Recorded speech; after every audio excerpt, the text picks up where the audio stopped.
Hello children and viewers. So in the previous classes we discussed about the what is charge, properties of charges and as well as the method of charging. So in this class I am going to explain about the Coulomb inverse square law. So already we know that like charges means either two positive charges or negative charges can be repel each other, or positive charge negative charge, or negative charge positive charge, and nothing but unlike charges can be attract with each other. So this already we know, but we doesn't know with what forces they can repel, if what forces they can attract. So to find with what force they can repel, with what force they can attract, so the Coulomb scientist researched on the forces between the two charges and he gave a law. So in that law, what he said, I am going to explain. So to explain the Coulomb inverse square law, so I am taking the two charges. So one is the positive charge Q1 and another one is also point charge Q2, and nothing but these are the 2 point charges. These are the 2 point charges and nothing but the charges will be in point size. So these are the 2 point charges, one is the Q1 and another one is the Q2. The distance between them will be considered small r, and nothing but this is the distance from center of the first charge to the center of the second charge. Here r is nothing but the distance from center of the charge to another center of the charge. So now if they are separated by this distance, so then what happened, these are the like charges. So the Q1 is positive charge and Q2 is also positive charge, that's why they repel each other, and nothing but the force between them may be attractive force or the repulsive force. If they are like charges they can repel, if they are unlike charges they can be attract. So that's why here are the like charges. So that's why the force on the first charge due to the second charge will be act in this direction. Now this is the force on the first charge due to the second charge, that is nothing but F12 bar, force on the first charge due to the second charge will be act in this direction. In the same way this first charge is also act some force on the second charge, so that will be act in this direction, that will be considered force on the second due to the first charge. So under nothing but this is the force on the first charge due to the second charge, this is the force on the second charge due to the first charge. So the scientist will be said that, so these forces will be act along the line joining the two center of the charges. They cannot other than this direction, they cannot act other than the direction, and they can only act along the line joining the two centers. So other than this direction they can't act, they cannot be act.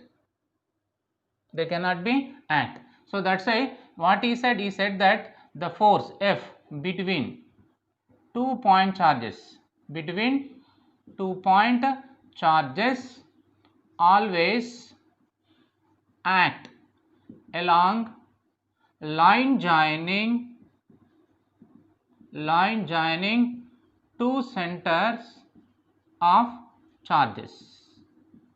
So this is the first thing he observed. Nothing but the force between the two charges is always act along the line joining the two centers of the charges.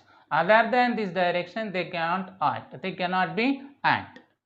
So now, and he also said that, so these two forces are equal in magnitude, opposite in direction. Nothing but the force on the first charge due to the second charge is always equal to and opposite to the direction of what, the force on the second charge due to the first charge, and these two forces will be equal in magnitude but they are opposite in direction. Here minus indicates the opposite, but their magnitude will be equal, and the modulus of F12 bar equal to modulus of F21 bar.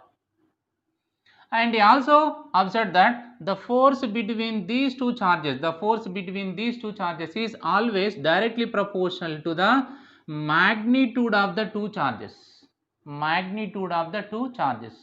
The force between the two charges is always directly proportional to product of magnitude of the two charges. So they may be the same charge or different charge. and nothing but they may be the positive charge or they may be negative charge, but the force is always directly proportional to the product of magnitude of the two charges, and nothing but if the magnitude of the two charges will be increases, the force is also increases. If the magnitude of the two charges decreases, the force is also decreases. And also observe that the force is inversely proportional to square of the distance between the two charges. The force between the two charges is always inversely proportional to square of the distance between the two charges, and that is nothing but if the distance between the charges is increasing, the force is decreases.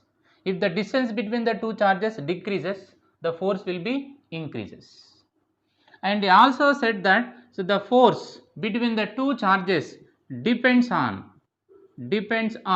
surrounding medium, the force is also depend upon the surrounding medium of the two charges, and nothing but if the two charges are initially in the air, they have some force, and if they are kept in the water, they doesn't have the same force, so in which initially they are. So that's why if the surrounding medium will be changed, the force is also changes.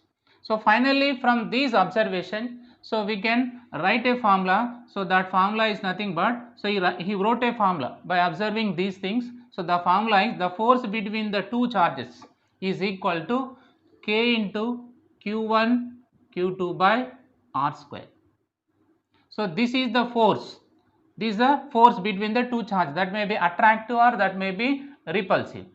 But the force is equal to K into Q1 Q2 by R square. Here K will be nothing but constant. It will be the proportionality constant. It will be the proportionality constant or electrostatic constant. Electrostatic force constant.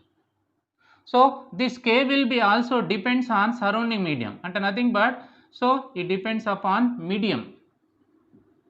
And if the medium will be changes, the K is also changes. The K will also changes, and nothing but it will be gives the characteristics of the medium. So for example, if the two charges are kept in air or vacuum, or it may be called as free space. Air or vacuum or free space. So the K value is nothing but the K equal to 4 pi epsilon naught. The K value become 1 by 4 pi epsilon naught. This is a symbol of epsilon naught. So its value will be 9 into 10 power 9. 9 into 10 power 9. And the unit of K is nothing but, so from this equation the K is nothing but what? Fr square by Q1 Q2. So the unit of the K will be the forces unit will be Newton, distance square unit will be meter square. This is a charge into charge is nothing but the charge unit will be Coulomb. Coulomb into Coulomb square. So that's why the K unit will be the Newton meter square by Coulomb square. So this is the value when the two charges are in the air or vacuum or free space. So here epsilon naught will be called as, so here epsilon naught, this is called as epsilon naught will be called as permittivity of free space. So if they are kept in the other than this free space or air or vacuum, so now that K value become the K equal to 1 by 4 pi epsilon. Now this K is now replaced with what? K by 4 pi epsilon. Here epsilon, this is epsilon naught, this is epsilon. Epsilon is nothing but permittivity of medium.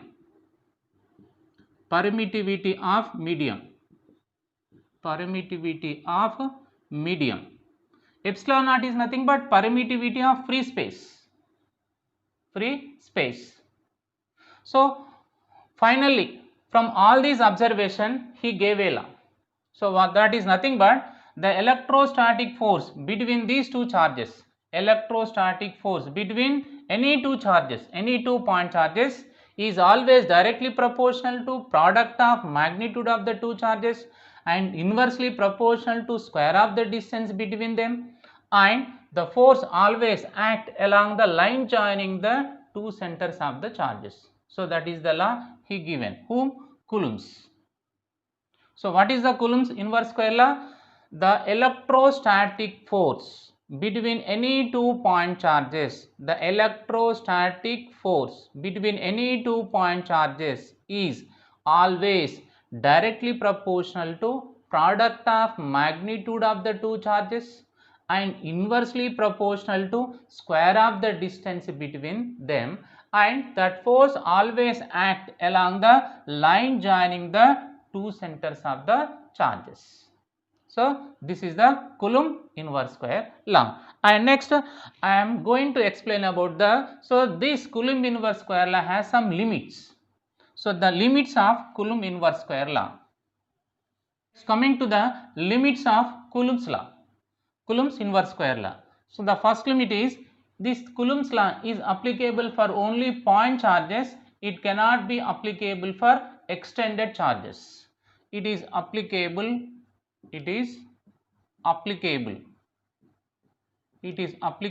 for point charges, but it cannot applicable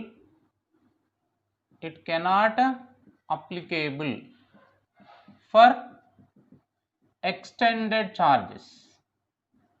Extended charges are, it may be called a charge distribution. So later we discuss about the different types of charge distributions. So that for that charge distribution it cannot be applicable, and as well as so this Coulomb's law is also applicable. So when charges are at rest, so it is applicable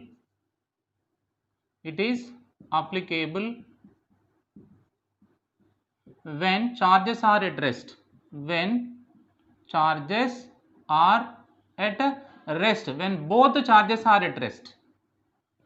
both charges are at rest, but it cannot applicable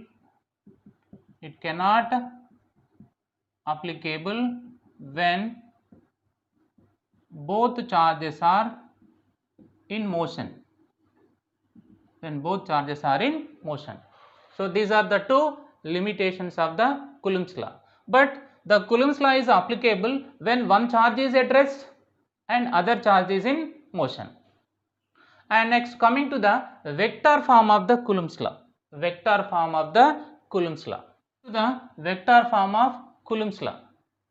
So to express the Coulomb's law in vector form, so let us consider, so this is a coordinate axis, and in this coordinate axis let us imagine these are the two charges, one is the q1 and this is the q2.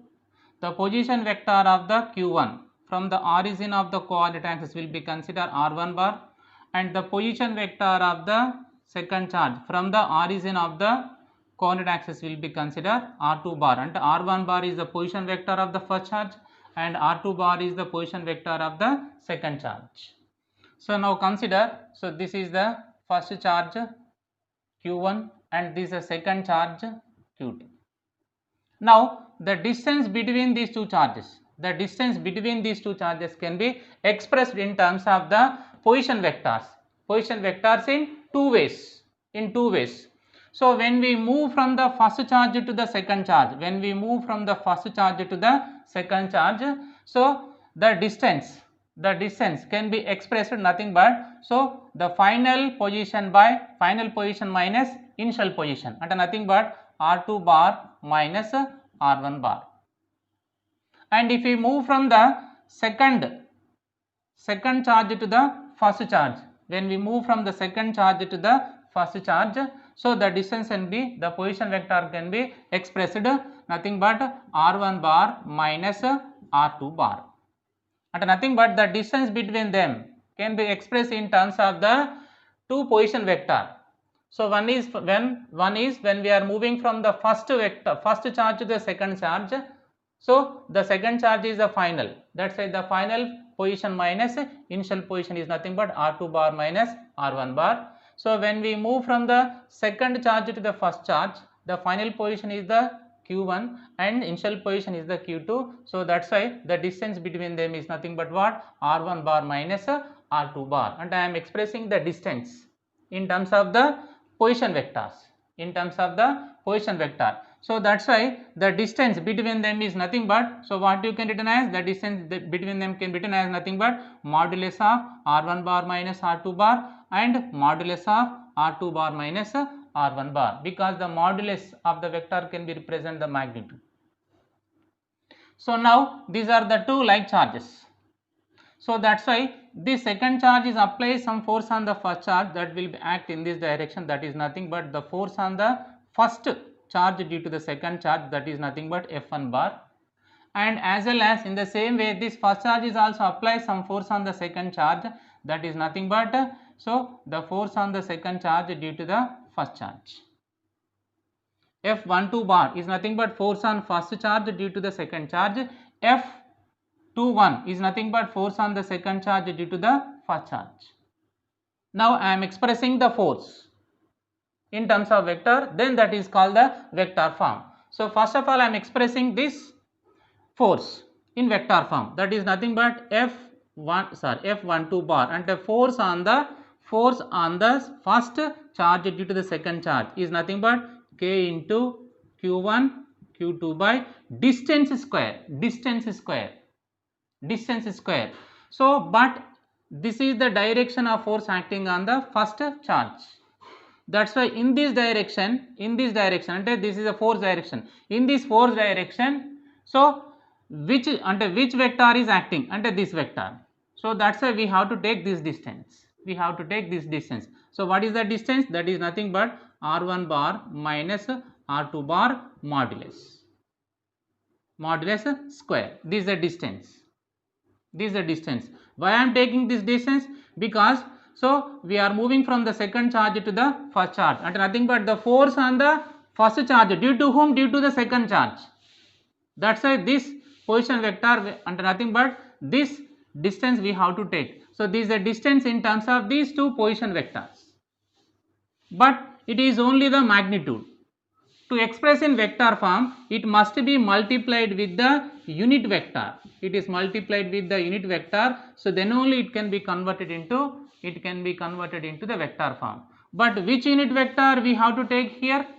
So this unit vector, and nothing but this is a vector. So what is the vector? So this is a vector. In terms of the r1 and r2. So for this vector, we have to write the unit vector. So what is the unit vector of r1 bar minus r2 bar? The unit vector of r1 bar minus r2 bar is nothing but r1 bar minus r2 bar. This is the position vector. So that can be when we are moving from the second charge to the first charge. So this unit vector of r1 bar minus r2 bar equal to, that is nothing but r1 bar minus r2 bar by modulus of r1 bar minus r2 bar. So this is the unit vector of r1 bar minus r2 bar. So that's why when it is multiplied with this value, then this can be converted into the vector form. So that's why what is the unit vector of r1 bar minus r2 bar? That is nothing but r1 bar minus r2 bar by r1 bar minus r2 bar modulus. And nothing but this can be represent the distance between these two charges. So that's why the force on the first charge due to the second charge is nothing but what? K into Q1 Q2. So r1 bar minus r2 bar by, so here r1 bar minus r2 bar modulus square, r1 bar minus r2 bar, and nothing but r1 bar minus r2 bar modulus whole cube. So now this can be represent the so Coulomb inverse square law force in terms of the vector form. And now this is the force acting on the first charge due to the second charge in vector form. And as well as I am expressing this force in the vector form. Second force, that what is the second force? F21 bar, and nothing but force on the second charge due to the first charge is equal to K into Q1 Q2 by, so the distance square. What is the distance now when we are moving from the first charge to the second charge? This is the distance. That's why r2 bar minus r1 bar modulus into unit vector of this one. What is the unit vector of r2 bar minus r1 bar? The unit vector of r2 bar minus r1 bar is nothing but, so this is a cap, unit vector of r2 bar minus r1 bar equal to that vector nothing but r2 bar minus r1 bar, so divided by that modulus of that vector ante r2 bar minus r1 bar modulus. So when this unit vector is multiplied this value, then it will be converted into vector form. So that's why the unit vector of r2 bar minus r1 bar is nothing but r2 bar minus r1 bar by modulus of r2 bar minus r1 bar. So that's why what is the force on the second charge due to the first charge? So that is nothing but, so F21 bar equal to K into Q1 Q2 R2 bar minus R1 bar by R2 bar minus R1 bar modulus, so here square, sorry here square, distance square. So this square into 1 and nothing but here base are same, powers can be added, nothing but whole cube. So these are the vector form of the Coulomb inverse square law. So these are vector form. This is a first vector and nothing but this is a vector form of the first force and this is a vector form of the second force. So now in this way we can represent the Coulomb inverse square law in vector form. But in some other textbook, so this R2 bar minus R1 bar, so this R2 bar minus R1 bar can be this R2 bar minus R1 bar can be represented as, so R12 bar, and this R1 bar minus R2 bar, this R1 bar minus R2 bar can be represented as R21 bar, R21 bar. That's why we have to confuse. To overcome this, I am writing like this. And nothing but when we are moving from the first charge to second charge, simple take the R2 bar minus R1 bar. When we are moving from the second charge to the first charge, you simple take the R1 bar minus R2 bar. And nothing but, so the position vector when we are moving from the first charge to the second charge is nothing but, so the R2 bar minus R1 bar. When we are moving from the second charge to the first charge, the position vector is nothing but R1 bar minus R2 bar. So this you have to remember. From Coulomb inverse square law, I am going to define the unit of the charge. The SI unit of the charge is Coulomb and the CJ unit of the charge is electrostatic unit. So I am going to define. So what is the Coulomb inverse square law? So that is nothing but 1 by 4 pi epsilon naught Q1 Q2 by R square. This is the formula of Coulomb inverse square law. When these two charges, one is the Q1 and the one is the Q2, is kept in the air separated by distance how much? 1 meter. So when they are kept in the air, so now this formula becomes, so 1 by 4 pi epsilon naught value is 9 into 10 power 9 Q1 Q2 by R square. What is the distance here? 1 meter square is nothing but 1 meter square. So then when we say that this charge is said to be 1 coulomb, and nothing but then when we say that the E charge is 1 coulomb, that is nothing but, so the charge, this is the charge, and nothing but this is electric charge. Let us consider the Q1 is electric charge which repel another identical charge, and nothing but let us imagine these are the two identical charge. So the electric charge which can repel another identical charge placed at a distance of 1 meter from it in air. So with 9 into 10 power 9 newtons force, then this electric charge is said to be 1 coulomb. So that's why what is the definition of 1 coulomb? 1 coulomb definition is nothing but, so the electric charge, the electric charge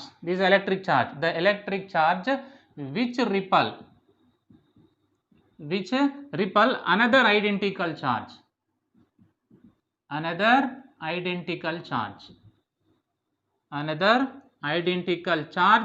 placed how much distance? Placed 1 meter distance from it nothing but from electrical charge, from it where in air, so with, so it can repel with, it can repel with how much force? 9 into 10 power 9 Newton. Then the charge is said to be 1 coulomb. Then that electric charge then that electric charge said to be 1 coulomb. So this is a definition of 1 coulomb.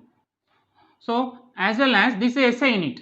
The SI unit of the charge is the SI unit of charge is nothing but coulomb, and the CGS unit will be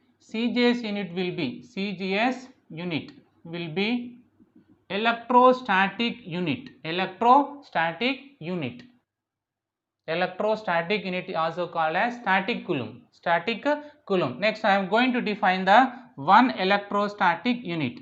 So when we say that this electric charge is set to 1 coulomb, so if the distance is 1 centimeter and if the force is the 1 newton, 1 dyne, if the force is the 1 dyne, and nothing but, so the electric charge which repel another identical charge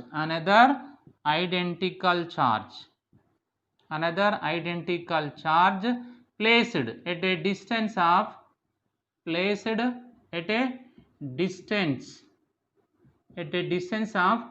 centimeter from it,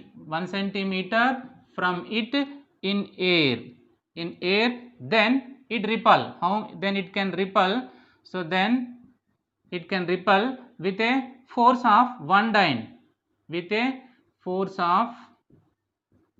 dyne, then that electric charge is said to be 1 electrostatic unit. But so 1 coulomb is equal, the coulomb will be the large unit and electrostatic unit will be the small unit. That's why 1 coulomb will be equal to 3 into 10 power 9 electrostatic unit. This relation between the electrostatic unit and coulomb. 1 coulomb equal to 3 into 10 power 9 electrostatic unit. So